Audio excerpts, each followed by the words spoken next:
Hello and welcome back. Oh, this is Grillenheimer. Good evening.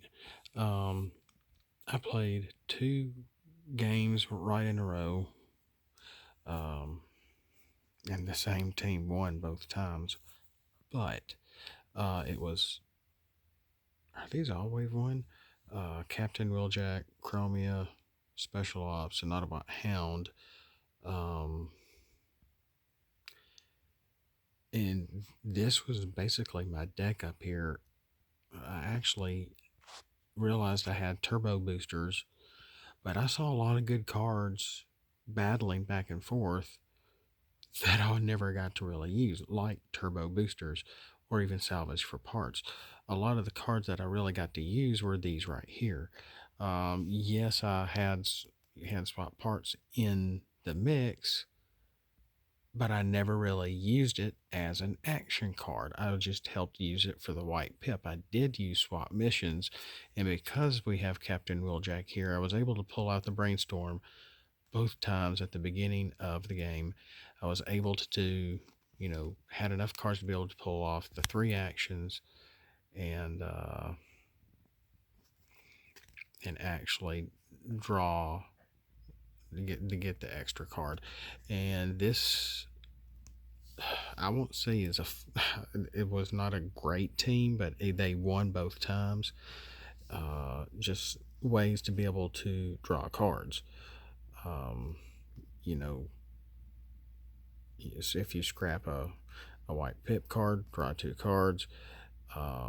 If this attacks, you flip at least 2 whites, draw 2 cards. That action never really happened. It was her other side that actually helped. I actually was able to use that about 2 or 3 times, and she was my only specialist. No, and Wheeljack's a specialist too. And got to use Leap in Battle, Grenade Launcher. Like I said, these were the majority of the cards I really ended up using. And backup plan ended up being a throwaway card because I didn't have it was the last card in my hand, but you can still use it to get 3 more cards. The opposing team were my 2 Firecons. I just threw in Dragstrip because he was 5-star character. And again, I was kind of, there we go, somewhere between draw card power and the bold here. Now, I will admit both battle decks were, hate to admit, a little random, but this actually, the deck I was using here is actually my Firecon deck. And so I picked Detour since he was a specialist and only has 4 stars, which helped fill out the 25-star limit right now. So I was actually able to use multi-tool, multi-mission gear. That really helped. Since everybody is bigger than he is, he used the bigger they are, and get that extra Pierce 4 in, which was really good. I was able to utilize. Gosh, I really do like the Firecons, but they really are weak characters.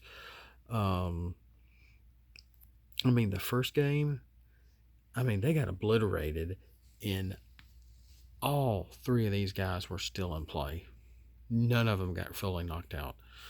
They knocked all 4 of these guys out over here. That second game, it went much better.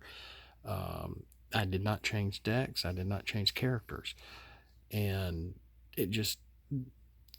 And I was getting cards that I really wanted to use over here in the first game, but just not quite in the right order.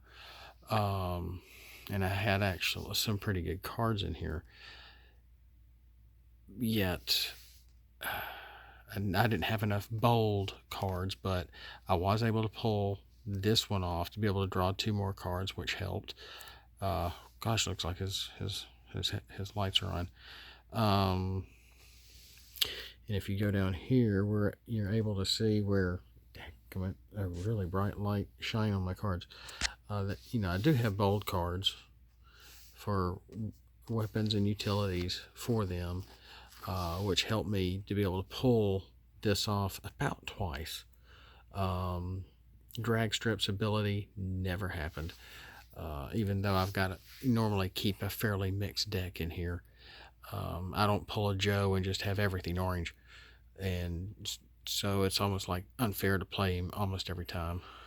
Not really, I guess, but this is a decent deck. The second time around, the cards worked a lot better, a whole lot better.